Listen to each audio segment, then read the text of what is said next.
To replace the ice compartment door gasket in this KitchenAid refrigerator, open the ice compartment door and pull the old gasket out of the channel, if still intact.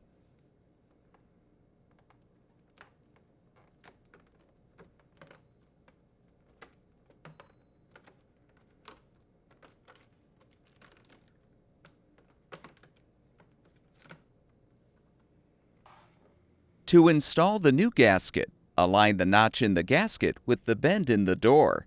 Then press the gasket firmly into place in the channel by working your way around the entire gasket.